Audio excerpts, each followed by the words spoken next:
Mukoma Tekmo makadii? Mafara makadiko mukoma. Tiripo. Mhuri yeZimbabwe motiregererawo. Mukoma Tekmo vachazama kutaurisa nepese pavanogona napo but munhu ane marwadzo munyama. Mukoma Tekmo, nyaya yakamira sei? Komongo. Ini ndakaberekwa nehurema sezvamunongoona. Handifambi. Asi pakusafamba urema huya huramba huchikura. Panguva ine ndichikura. Saka pawiki radarike ndakanga ndakaadhimitwa muHarare Hospital ndiri paoxygen. Vachiti ndichizarirwa sezvamunongonzwa izvezvi kuti izwi rangu harasi kubuda zvakanaka.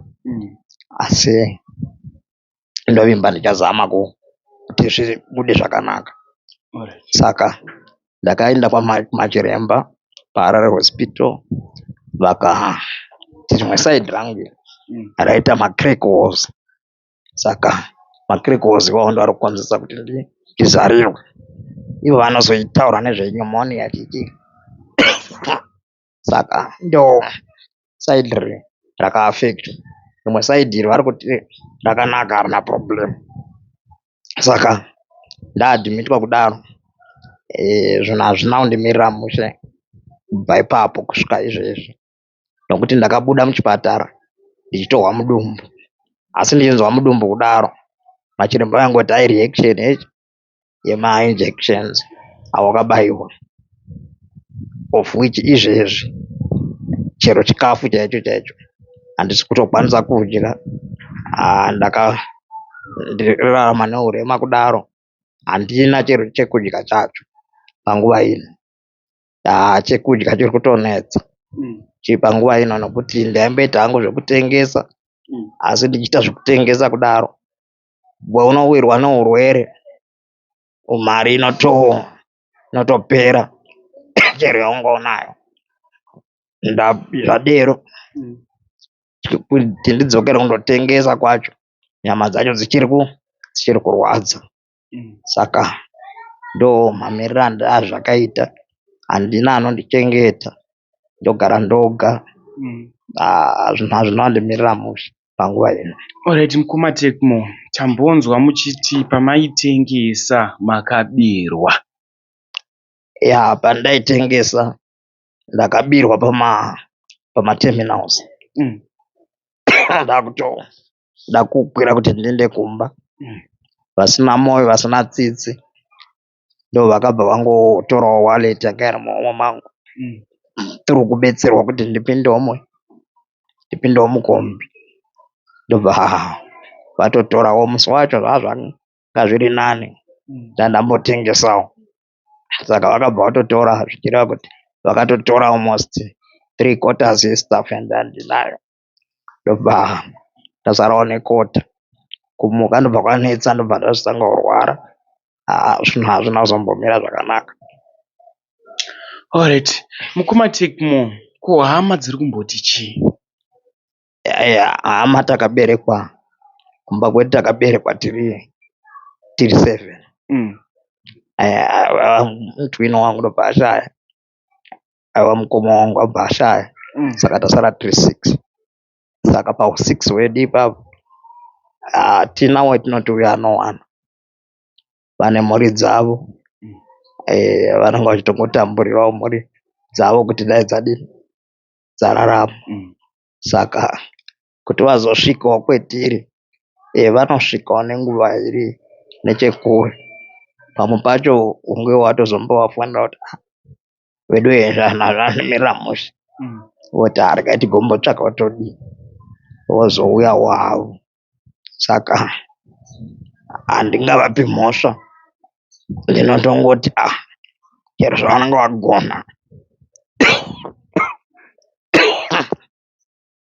Alright, Mukoma Tekmo, kuchipatara kana kuzvipatara kwamakafamba, havana here imwe nzira yavakataura kuti munobatsirikana nayo?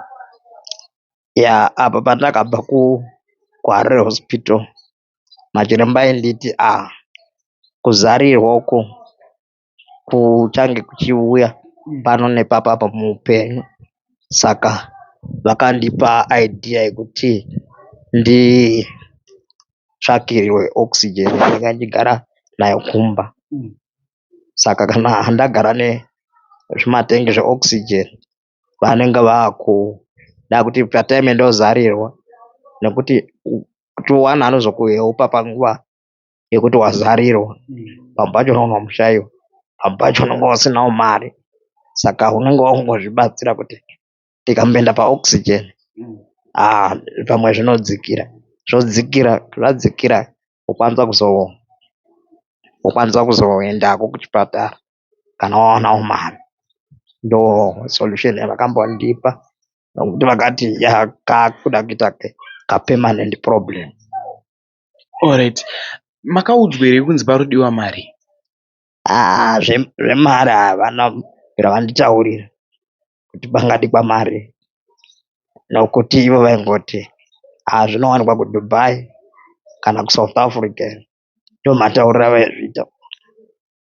Saka ndakangoti no, pamwe ndikazowanirwawo mukana wekuwana pamwe foni inogugula, pamwe ndingagugula ndikaona kuti kanoitawo mari.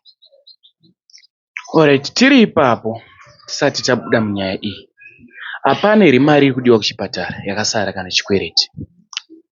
Kuchipatara ndakasiya chikwereti che8,600 mazigi, nekuti muri mugovernment hospital.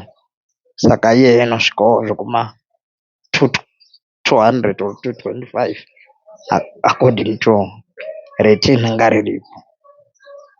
Alright, mukoma Tekmo, regai tibvunze nyaya yemukadzi.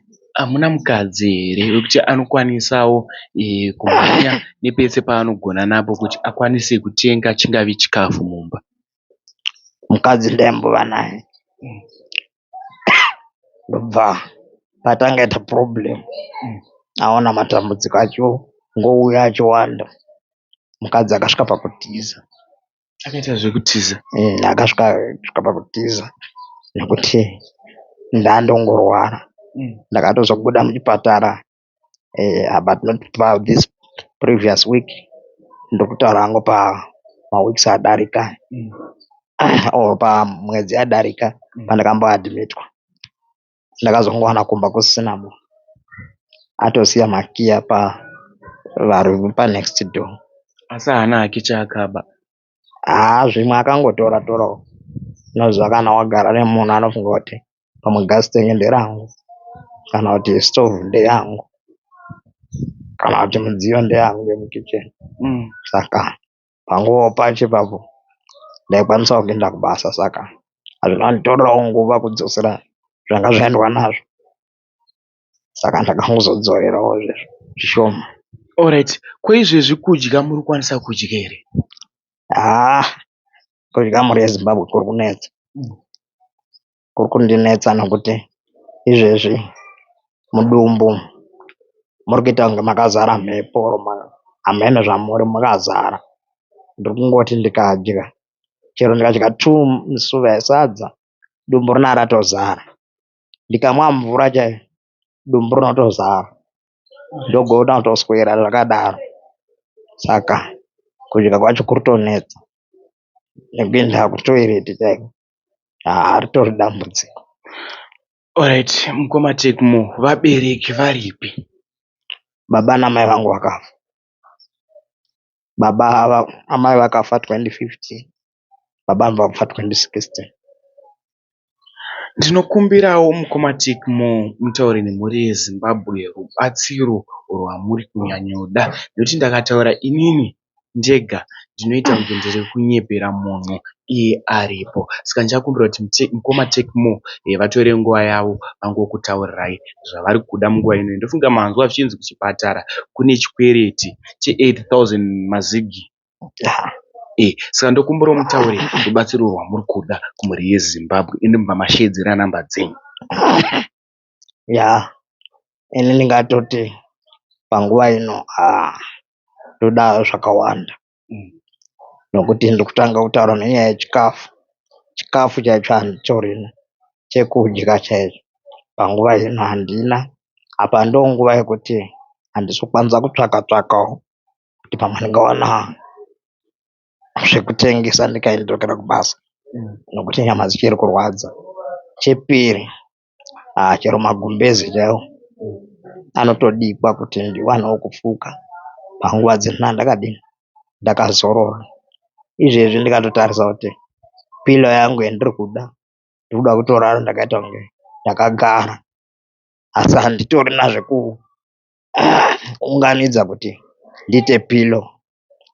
Chero kuti nditore rimwe jira nditi iri ndakutoita pilo, zviri kutonetsa. Saka ndo imwe challenge yandiri kukumbirawo rubatsiro. Ndozokumbirawo chero mari zvayo yekuti ndingokwanisawo pamwe kudzokera chero kuchipatara kuti ndingondoonekwawo kuti dambudziko iri randinaro iri rinoperawo sei, nokuti handitozivi kuti idambudziko rinoda zvakadii kuti ndizonzi ndadzokawo kuva fiti zvandambova ndiri. Saka ndo zvezvimwe zvandokumbirawo kuti mhuri yeZimbabwe yandibatsirewo nazvo. Nhamba dzangu dzinoti 0785 015 192. Tangidzai futi. 0785 015 192. Nhamba idzi mukoma Tecmo dzobudisa zita rekuti chii? Paikogei dzobudisa kuti Tecmo Maburuse. Tecmo Maburuse. Mhuri yeZimbabwe ndinofunga manzwa nyaya mukoma Tecmo Maburuse. Asi makambofamba here mune zvemweya kumaprofita? Uzoregi kana wawana kuti ndikatimbokusundawo umboenda wapo. Unongoendawo ndonzwawo zvaunenge waudzwa woita uchifunga kuti pamwe uri kubatsirika, asi dzinenge dzingori idzo nhau dzekukandirana ipo nyaya svina ndo dzinowanza kutaurwa kunyaya dzomweya, asi zvichiitwa nevapenyu vanotofambawo vanotorarama vatoriwo nemitezo yakakwana. Saka unozongoshaya kuti chacho chandatadzirawo munhu kuzosvika pakuti ndidai chii. Mhuri yeZimbabwe, nyaya mainzwa, ndakusiyirawo mumaoko enyu. Comment section ndeyenyu, ende ndatizamei kubatsira mukoma Tecmo nepese patinogona napo. Nhamba dzamukoma Tecmo ndo dziri paskrini futi idzi dzakanzi Tecmo nesurname ndo nhamba dziri paskrini. Vanoda kubatsira even ringave dhola pangave paunapo ipapo, ngatibatsireiwo mukoma Tecmo. Ndatenda. Much love.